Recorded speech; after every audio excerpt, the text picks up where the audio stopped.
Welcome, everyone. Welcome to the Daily Flow podcast, where you can ask questions about Kanban, Scrum, Lean UX, Nexus, and less. Today, it's about continuous improvement. There's usually no shortage of improvement ideas. Not sure if you've noticed that. But how many improvements are we actually making? And so what we're going to talk about today is, is there another question that we could ask? Like, for example, what's the smallest thing that we can change? So I want to talk to you today about how continuous improvement happens with teams practicing agility. And one of the most common patterns would be the idea of a retrospective. In Scrum, there's a sprint retrospective. In Kanban, it's not in Kanban guides. It's not so much spelled out that you have to have retrospectives, but any good Kanban team really would be doing some kind of retrospective. In addition to that, we in other approaches like Nexus, for example, you got multiple teams working together. Nexus is probably the simplest pattern on the planet, really, for getting multiple teams working together.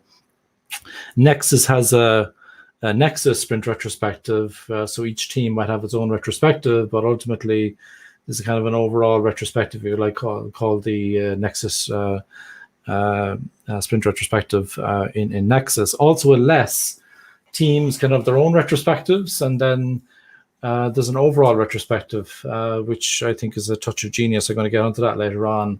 Lean UX, I don't hear people so much talk about retrospectives, but I think it would be good practice to check in every now and again, our use of the Lean UX canvas. Are we using it as best as we could? Are we behaving best towards each other, and so on? There's all sorts of fancy techniques that you're probably already aware of. The most popular book that I can think of is Agile Retrospectives, Making Good Teams Great by Esther Darby, Diana Larson, and Ken Schwaber. Some people use funretrospectives.com. But I learned a few years ago not to get too excited about all of these approaches, because what can happen a lot of the time is we end up with a whole load of things that we want to improve, and then we don't actually do any of those. I've had some situations where Scrum teams, Kanban teams have been too busy to learn. In the 2017 Scrum Guide, they used to say that you had to have at least one improvement idea in the sprint backlog for the next sprint. So there was already in your next sprint, there was already an improvement item that needed to be acted upon. They got rid of that into the 2020 guide, which much to my relief, because sometimes I think the improvement should be done immediately. We're going to talk more about that later on. But the reason that I started getting a little bit careful with continuous improvement, particularly retrospectives, is when I noticed that teams weren't actually doing the improvements that they were talking about. My fear was usually that some kind of cynicism might kick in. They might cop on at some point. What's the point in having these retrospectives? We're actually not doing what we're saying we should do. And then someone would rightly say, why are we doing this? This doesn't make any sense. Why would you bother doing this? So I want to talk about that today, and maybe a coping strategy for dealing with that. And so the coping strategy that I tend to use, I don't mind what format you use. Sometimes you can do what I call a retrospective drive-through, where you do the most simple retrospective, what should we stop doing, what should we start doing, what should we continue doing, and so on. One of my mentors said to me yesterday, I thought it was quite a nice one. He said to me, what's going well, and even better if, a much more positive way of looking at change and improvement. But what I ask teams to do is, when they're, whatever technique they're using, can they identify which of these improvement items are actually within their control, within their sphere of influence, if you like, and which improvements are actually beyond their sphere of influence, beyond their control. And there's a couple of reasons for that. Number one, what I say to people, when I used to say to people when I was inside the building, I used to say, do you think the receptionist on the ground floor is going to change because you want her to change? And they all look at each other and they realize, no, they don't. That's ridiculous. So why do we expect people outside the room to change just because we think it's a great idea? They need to change. They need to want to change themselves. So if there's other people who need to do some change, well, maybe if you use the Scrum, for example, the Scrum Master and managers in the less context could go and talk to those people and understand if maybe some change is possible. But we shouldn't really let the teams off the hook in terms of, like, there might be some things that we could actually improve. And so I think it's really important to say, okay, what's within our control and what's out of our control. In other words, if it's something in your control, just go ahead and do it. So I want to talk to you about something because essentially when people say they want improvement, we need to be realistic, I think, about how much improvement is really possible. I read a book called The Spirit of Kaizen, Creating Lasting Excellence One Step at a Time by Robert Maurer. And there was an idea in the book that really struck me. And I'll kind of paraphrase what was basically said in the book. Essentially what they're saying is, when we were Stone Age men and women, and if we were in the middle of India somewhere and there was some tiger about 100 meters away, you wouldn't say, well, I wonder, should I run? You just run. So your amygdala at the base of your brain, top of your spine, would kick in and you would just run. And that's very, very useful.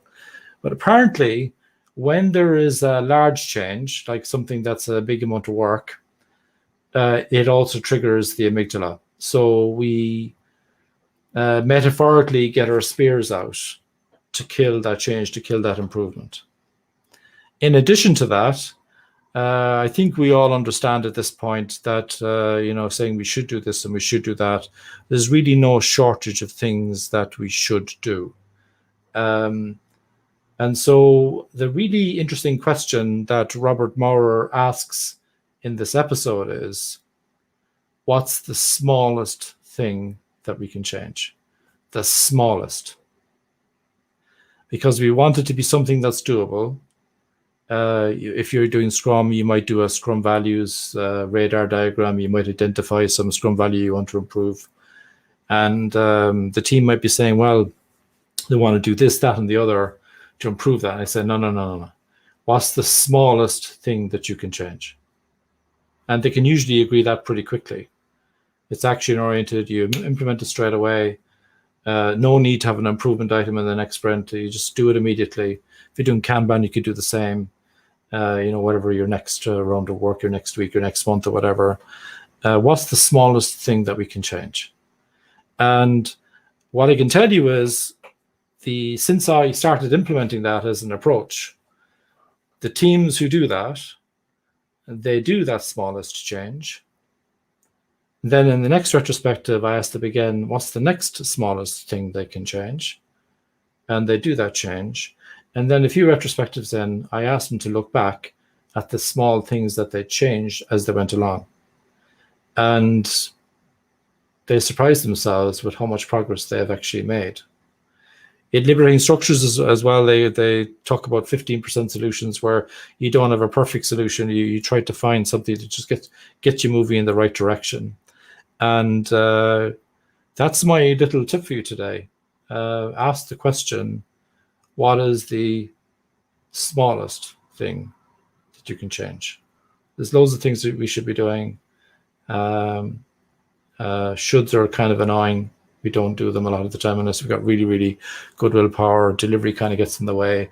I've had some stories where a product owner, for example, in a large bank in the UK, after 3 retrospectives where I got loads of compliments about how cool the retrospective was and the different techniques I used and so on and so forth, I got a little bit tired because I had to remind her 3 times after the third retrospective about improvements that they committed to do in the next sprint. Just one, I think there was just one improvement. And after the third reminder, the item was added into the sprint. And then I went on a day's holiday, which I don't take many holidays. And when I came back, I asked what happened because the item was no longer there on the sprint backlog. They're using Scrum. And I was told, yeah, we got a tap on the shoulder. We're too busy we need to deliver here. We need to focus on delivery.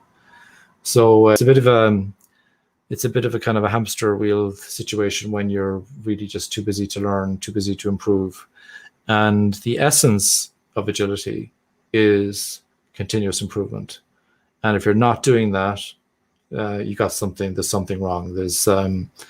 You need to maybe just do a little bit of recalibration of where you are in terms of how agile you really are. So that's my little nugget for today.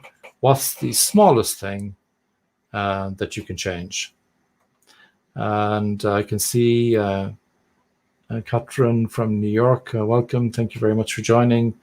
I don't have any other comments for today, but I see another comment from Catherine. So it's saying, always too busy to learn and improve is what we hear. Yeah, indeed.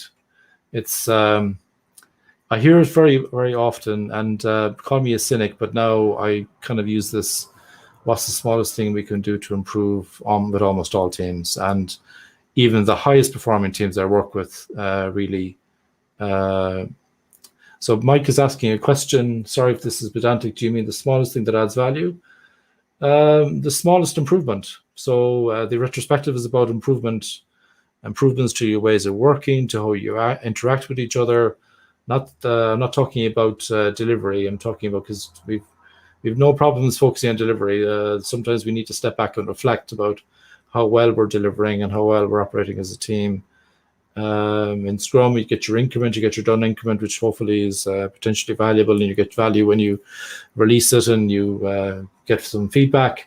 But we should also get an improved Scrum team as well if you're using Scrum or Kanban, for example. Mike, let me know if I've answered your question. David, welcome. We had you on the X-Agility podcast as well recently. Thank you so much.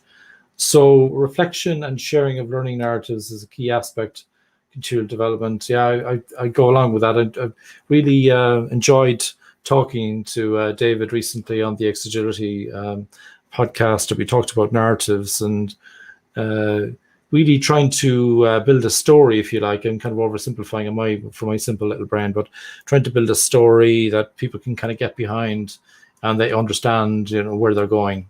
And that goes without saying, by the way. I should have mentioned at the very start, continuous improvement towards what? You need some kind of product goal or vision or something like that. We might cover that in another episode, but here I'm talking about as long as you have that in place and you want to get better as a team in terms of being more effective, being more efficient, being more sustainable, having more enjoyable work. Yes, Kaizen, David, absolutely. That's really what I'm suggesting. So try to take it easy on ourselves and just be realistic about what we can really achieve. You might think that's not improving much. I find in practice, we actually get a lot done because we actually make improvements. Instead of saying we're going to do loads of things, we actually make lots of improvements. So thank you very much for your questions. If you would like me to feature another question on the show, you could just leave a voice message on the podcast. It's anchor.fm/dailyflow/message. So it's anchor.fm/dailyflow/message. If you'd like me to feature a question related to Scrum, Kanban, Nexus, LESS, Lean UX, I'd be delighted to feel that. I can just see a couple more comments and I'll just see what those and we'll wrap it up for today. Catherine has got a question. Curious if track it are examples of approach, if most track it. Okay, so what I tend to do with that, Catherine, is I tend to just, as a facilitator of the retrospectives, sometimes, let the team enjoy that they reflect on the improvements they've actually made. So just simply asking the questions. Remember those improvements we said we do in the last sprint before that, sprint before that, if you're using sprints or months or whatever time frame you're using, just getting the team to just even reflect on those, I find can be very, very useful. And Mike, thank you for coming back. I guess I add the word value as is crucial in making sure that everyone articulates that value can buy. Absolutely. So we need to know where we're going, don't we, Mike? So I'm taking that as a given. I might cover that in another episode, but as long as you know where you're going, how do you improve in that direction? So, for example, if the team needs to be doing more innovation, do we have time to think actually? Are we allowing time for learning? So you're spot on there, Mike. If you don't know where you're going, you'll end up somewhere else. So thank you very much for that comment. That's all we have for today. It's aimed at 15 minutes roughly each day. So any suggestions of any topics you want to cover in future episodes, just let me know. Thank you very much for joining, and I'll see you again, hopefully, in another episode, hopefully tomorrow, 5 p.m. UK. Over now. Thank you.